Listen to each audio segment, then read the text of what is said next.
Okay, and today's another shot at theory whilst we shove some gameplay on the background, but trust me, this theory is actually, it's sort of cool, at least in my eyes. You might all get bored by it after like 10 seconds, but at least I find it cool. I wish to discuss a theory that I dub placebo balances. These balance changes happen quite often, and a lot of people don't recognize their importance. Now, why the word placebo? Well, the definition of a placebo is a substance given to someone who is told that it is a particular medicine to make them feel as if they are getting better. Essentially, it's classically a fake drug. It's used in medicine a lot to test the effects of a substance and to measure how much of it is psychological. In simpler terms, it's essentially a substance that causes change without actually doing anything. Now, how on earth does this relate to balance changes? Well, it's quite simple. Oftentimes, Supercell will give us smaller balance changes that are around the 5% mark. These changes are ultimately tiny, especially on smaller units like Dark Goblins. Back in November, Dark Goblin received 4% onto his damage. Before this buff, it was laughable to run a Dark Goblin in Dex. Now, however, he's the 17th most used card, above the likes of Tornado and Three Musketeers.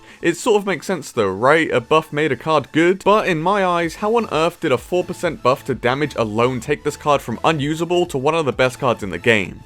My answer is of course placebo. I believe that these buffs are designed to make people try out new cards that Supercell deems viable already.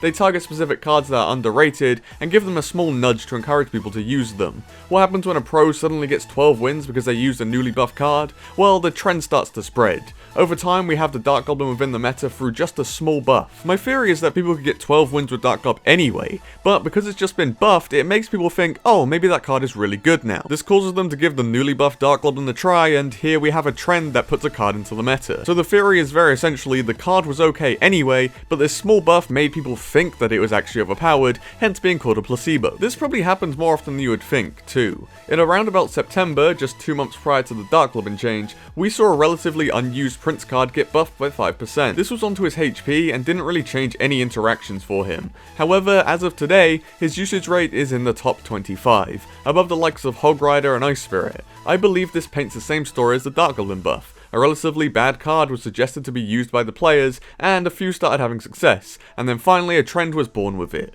Once more, not too many interactions actually changed, but the card saw a massive rise after a tiny buff. It also happens with nerfs too. If we look at the September change to Royal Hogs, their hit speed was changed to be 0.1 seconds slower. Before this, Royal Hogs were a pretty strong card. They weren't as overpowered as they were when they were initially meta, but they were still a top 10 used card if my memory serves me correctly. Right now, they sit as the 67th most used card, around the likes of Snowball and Sparky. This nerf, mind you, was only an 8% loss to their overall DPS. It's less likely for such a change in usage rate to happen upon a nerf, but it is still a placebo effect example nonetheless. Overall, I don't really know how I feel about these types of changes. On the surface, they do seem really lazy and redundant, but I trust that Supercell know the intentions behind such smaller changes. I've always been ultra critical about the small 3 to 7% nerfs, but that's just because I didn't want to rant about placebo effects within a balance change review video. I'm a big fan of when these changes happen successfully, but I think that they could be done on the side of the normal 8 to 10 balance changes that we get monthly. The game gets pretty stale with these 5% buffs being thrown everywhere. But yeah, that was just a quick video on a theory that I've had for a little bit of time now.